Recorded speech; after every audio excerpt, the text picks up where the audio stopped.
औज़ुबिल्लाहिमिनश्शैतानिर्रजीम बिस्मिल्लाहिर्रहमानिर्रहीम।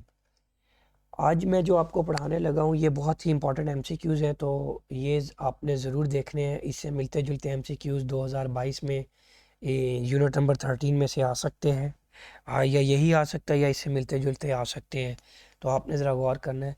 अच्छा बेटे, यूनिट ऑफ एक्टिविटी। एक्टिविटी यूँ समझ लें कि आपके पास एक सैंपल है और उस सैंपल में कितने न्यूक्लियस एक्टिव हैं। जाहिर सी बात है, जितने ज़्यादा होंगे उतने ज़्यादा ही एक्टिव होंगे।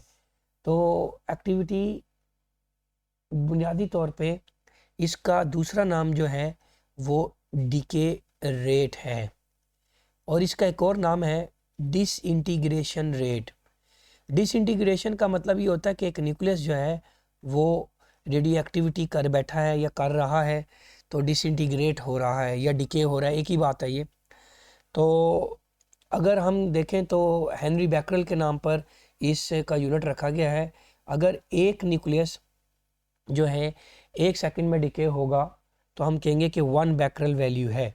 फॉर एग्जांपल आपके पास यहाँ पे तकरीबन आप समझ लें कि आपके पास 8 बास्केट में मौजूद हैं और रेडियो एक्टिव न्यूक्लियाई, और 1 डिके हो रहा है 1 सेकंड में, तो हम कहेंगे कि न्यूक्लियस डिके हो रहा है, तो हम कहेंगे 1 बैकरल है। लेकिन अगर हम कहें कि हमारे पास इस बास्केट में एक की बजाय 2 हो रहे हैं पर सेकंड, तो हम कहेंगे ये इसकी एक्टिविटी 2 बैकरल है। और क्यूरी एक बड़ा यूनिट होता है, 3.7 10 बैकरल होता है। तो अगर 3.7 10 न्यूक्लियस रेडियो एक्टिविटी करें पर सेकंड, तो हम कहते हैं ये 1 क्यूरी है। तो ये भी याद रखिएगा, इसलिए इसका यूनिट जो है वो दोनों ही है। अब नेक्स्ट क्वेश्चन की तरफ आते हैं। यहाँ पर वो कह रहे हैं कि हाफ लाइफ 1600 साल है, अगर आप एमसीक्यूज़ को गौर करें, और वो कहता है कि रेडियो एक्टिव आइसोटॉप्स एक्स या वाई जो भी है उसकी जो अमाउंट है वो 1/8 रह जाती है इनिशियल क्वांटिटी का। अब बेटे याद रखिएगा, यहाँ से आपको अंदाज़ा होगा कि कितनी हाफ लाइफ गुजर गई है। असल में 1/2 रह जाता है पहली हाफ लाइफ के बाद, फिर 1/4 रह जाता है दूसरी हाफ लाइफ के बाद, फिर 1/8 रह जाता है तीसरी हाफ लाइफ के बाद। तो पहली के बाद 1/2, दूसरी के बाद 1/4 और तीसरी के बाद, तो ये नंबर ऑफ़ हाफ लाइफ्स हमारे पास आ गई हैं। और जैसा कि उसने कहा है कि 1600 साल की है, तो हम पहली हाफ लाइफ 1600 के बाद, फिर नेक्स्ट 1600 के बाद दूसरी हाफ लाइफ, फिर नेक्स्ट 1600 के बाद, तो ओवरऑल आप इसको ऐड कर दें तो आपके पास ये टाइम आ जाएगा 4800 ईयर्स आ जाएंगे। Activity is proportional to.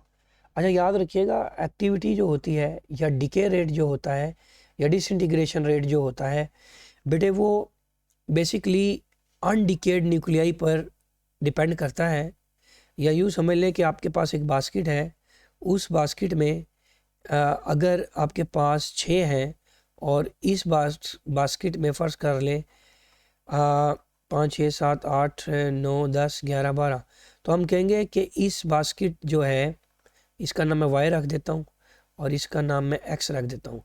तो वाई का जो इस लम्हे पर एक्टिविटी है वो ज़्यादा है, क्योंकि इसमें नंबर ऑफ़ अनडिकेड आइटम ज़्यादा हैं।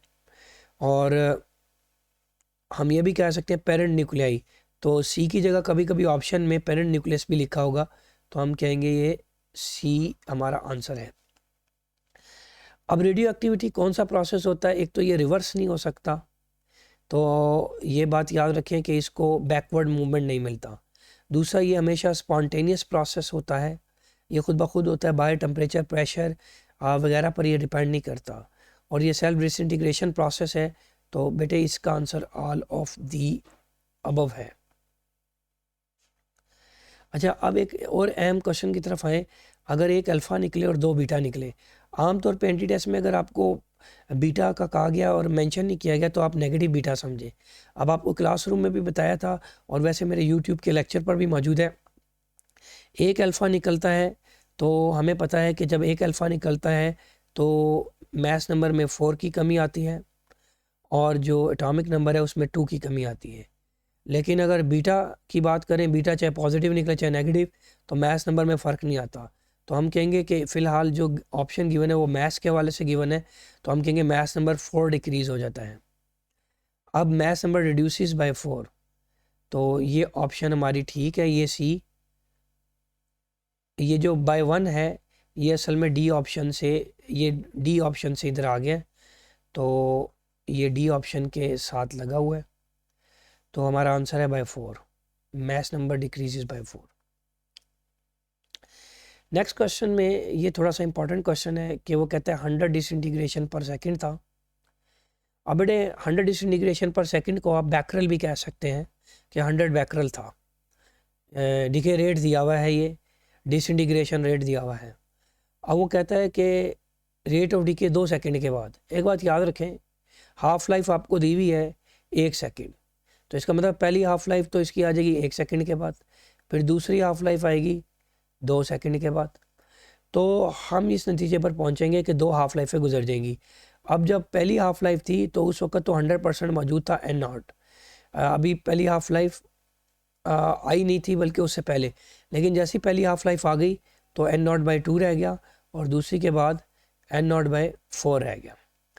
एन नॉट बाई 4 का मतलब ये है कि आपके जो नंबर ऑफ एटम्स रह गए हैं एन अनडिकेड, वो एन बाई 4 रह गए हैं 2 हाफ लाइफ के बाद।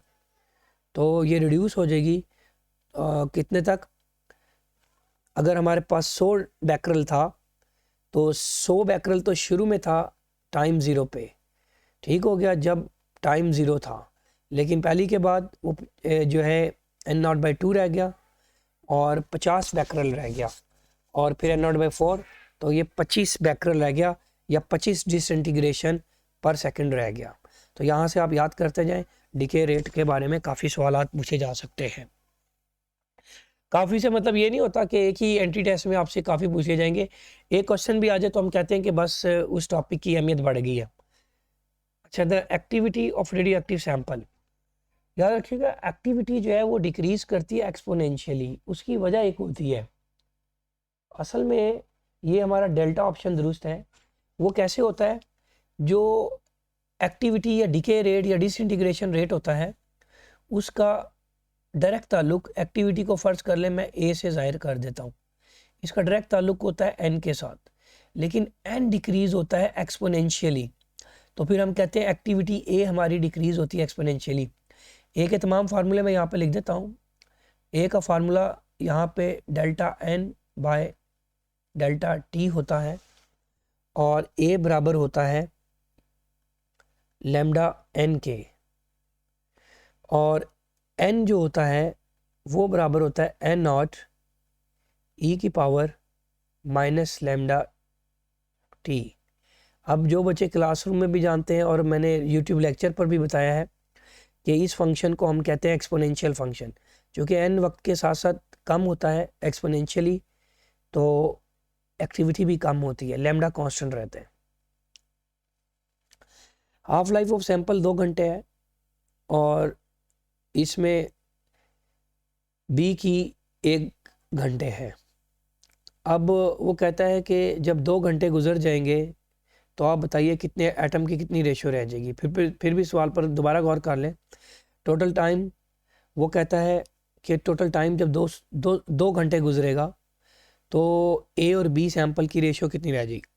अब अगर हम गौर करें तो जो हाफ लाइफ है ए की वो 2 घंटे है, तो भाई टोटल टाइम भी 2 घंटे है, तो नंबर ऑफ हाफ लाइफ तो ए के लिए सिर्फ एक ही गुजरेगी। क्यों बोला? उसी तो हाफ लाइफ है ही 2 घंटे, टोटल टाइम भी 2 घंटे, तो ए के लिए नंबर ऑफ हाफ लाइफ्स कितनी हो गई? यहाँ पे ए की नंबर ऑफ हाफ लाइफ्स, ये ए को ज़रा छोटा करके लिखें तो वो 1 है। अब 1 जब एक हाफ लाइफ गुजर जाएगी तो वो तो कितने रह जाएंगे? ए के जो नंबर ऑफ एलिमेंट्स हैं वो एन नॉट बाय 2 रह जाएंगे, या नंबर ऑफ न्यूक्लियाई हैं ज़्यादा बेहतर रहेगा, ऑफ एन ए जो है ए की तादाद रहेगी, इसका नाम 1 रख लें। अब जिसकी बी की जो है वो 1 और है, तो बी के 2 गुजरेंगी हाफ लाइफ, पहली हाफ लाइफ 1 और के बाद, बी के लिए पहली हाफ लाइफ 1 और के बाद, और फिर दूसरी हाफ लाइफ चूँकि टोटल टाइम 2 और है तो 2 और के बाद गुजरेगी। अब 2 हाफ लाइफ गुजर जाएंगी तो हमें पता है कि ये n0/4 रह जाएगा, क्योंकि आपको फार्मूला बताया था कि कैसे निकालते हैं, कितने रह गए हैं 1/2 की पावर दोबारा लिख देता हूँ n इंटू n0। तो 2 हाफ लाइफ गुजरी b के लिए तो n0/4 हो गया। अब 1 2, अब उसने कहा था एग्जाम MCQs में कि a को b से डिवाइड करें, तो n0/2 डिवाइडेड बाय n0/4, ये उसने मांगा है NA/NB। तो यहाँ पे हम क्या करेंगे, n0/2 multiply by 4/n0, n0 से कैंसिल, 2 1 2 2 4, तो हमारा आंसर आ जाएगा 2:1। नेक्स्ट MCQs की जानी पढ़ते हैं। अच्छा, वो कहता है टंगस्टन है या कोई भी है, उसका 2.5 घंटे का क्या है, एक हाफ लाइफ है, 3 घंटे दे दे 4 घंटे दे दे, उससे कोई फ़र्क नहीं पड़ता। अब यहाँ पे वो MCQs में वो कहना चाह रहा था कि 1/16 कब उसकी एक्टिविटी मतलब 1/16 रह जाएगी, या फिर हम ये कहें कि नंबर ऑफ जो अनडिकेड एटम्स हैं वो ड्रॉप होके 1/16 रह जाएंगे। यार ये भी बड़ा आसान है, पहली हाफ लाइफ के बाद 1/2 n0 रह जाते हैं, फिर 1/4 n0 रह जाते हैं, फिर तीसरी के बाद 1/8 n0 रह जाते हैं, चौथी के बाद 1/16 n0। तो 4 हाफ लाइफें गुजर जाएंगी। अब जब ये 4 हाफ लाइफें गुजर जाएंगी तो 2.5 घंटे हैं, तो पहली हाफ लाइफ 2.5 घंटे में आ जाएगी 2.5 में, फिर मज़ीद 2.5 बाद दूसरी, फिर 2.5 बाद तीसरी, फिर तो ये टोटल 10 आवर्स हो जाएंगे। ठीक हो गया, तो ये हमारे पास 10 आवर्स आ गए। The percentage of the original of a radio active material left over 5 half life is approximately.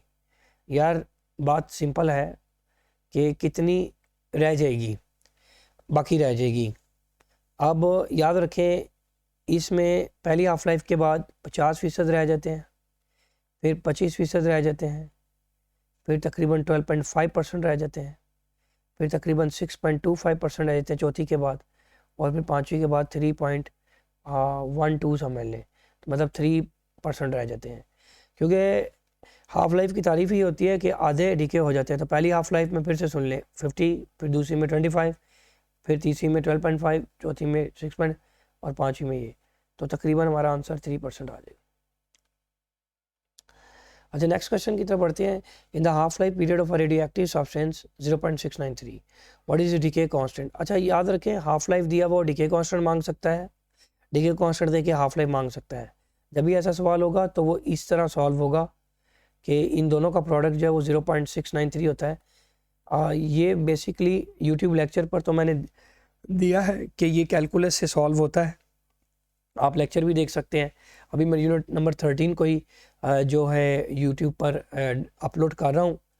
अब बेटे यहाँ पर आपको क्या दिया हुआ है, हाफ लाइफ दिया हुआ है, तो हाफ लाइफ को उधर ले जाए तो ये आपके पास डिके कांस्टेंट आ जाएगा, तो ये 0.693 नीचे आ जाएगा, तो बेसिकली 0.693 ईयर आ जाएगा, और फिर ये हमारा लेमडा उससे मतलब 0.693 से कैंसिल हो जाएगा, तो लेमडा की वैल्यू आ जाएगी, तो 0.693 ओवर हाफ लाइफ, और ये लेमडा आ जाएगा 0.693 ओवर, हमारे पास आ गया 0.693, और ये हमारे पास 1 पर ईयर आ गया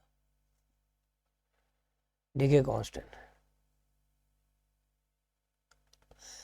आखिरी सवाल भी देख लें कि हमारे पास 50 और 100 मिनट जो है वो हाफ लाइफ दी गई है। दो मुख्तलिफ हैं, एक्स सैम्पल है और वाई सैम्पल है, और कहता है initial sample of both the elements have same number of atom. चलो ये भी अच्छा हुआ कि शुरू में सेम था, ना भी होता तो हम कर लेते, उसका कोई मसला नहीं था, ये आसानी हो जाती है। ना भी हो तो वो थोड़ा सा लंबी कैलकुलेशन हो जाती है और कोई फ़र्क नहीं पड़ता। The ratio of the remaining number of atoms X and Y के आफ्टर 200 मिनट, ये बड़ा आसान होता है कि जब आपको टोटल टाइम दे दिया जाए और आपको हाफ लाइफ दी हुई हो तो आप नंबर ऑफ हाफ लाइफ निकाल लें। मिसाल के तौर पे एक्स की तो 50 है और वाई की जैसा कि वो कह रहा है 100 है, तो 50 आप एक्स की बात कर लें, 50 जो भी है 50 क्या है मिनट, 50 मिनट के बाद पहली हाफ लाइफ, फिर 100 मिनट के बाद, फिर 150 मिनट के बाद, और फिर 200 मिनट के बाद आती जाएगी। अच्छा यहाँ पर बच्चों ये देखो कि 4 हाफ लाइफें आ गई, 1 2 3 और 4 आ गई, तो एक्स की जो वैल्यू है वो क्या हो जाएगी, बेसिकली पहली हाफ लाइफ में x0/4 2 कर लें चले, या फिर कोई भी कह लें, x/2 कर लें या n0/2 कर लें, n चला रहे हैं तो n0/2 कर लें, n0/4 कर लें और n0/8 और n0/16। अब इसके बाद आप y की देखें वैल्यू, जो y है उसका 100 मिनट का है हाफ लाइफ जैसा कि दिया हुआ है, और टाइम तो 200 मिनट ही गुजर है, तो y के लिए पहली हाफ लाइफ 100 मिनट बाद आएगी, फिर दूसरी हाफ लाइफ 200 मिनट के बाद, तो 2 हाफ लाइफ आ जाएंगी। और आपको पता है कि 2 हाफ लाइफ आए, पहली में कितना रह जाता है बाकी, n0/2, दूसरी हाफ लाइफ के बाद y के लिए कर रहे हैं n0/4, तो ये हमारे पास n0/4 आ गया और ये n0/16 आ गया। ये हमारा x का आंसर है और ये हमारा y का आंसर है। तो हम क्या करेंगे, n0/16 डिवाइडेड बाई n0/4, क्योंकि मांगा ही उसने ये था कि x/y कर दो, तो n0/16 मल्टीप्लाइड बाई 4/n0, तो ये आ गया हमारे पास 1:4। थैंक यू, अल्लाह हाफिज़। इंशाल्लाह बस 1-2 दिन तक जो है यूनिट नंबर 13 को ख़त्म करके फिर हम जो है NMD कैट को स्टार्ट से शुरू करेंगे। थैंक यू, अल्लाह हाफिज़।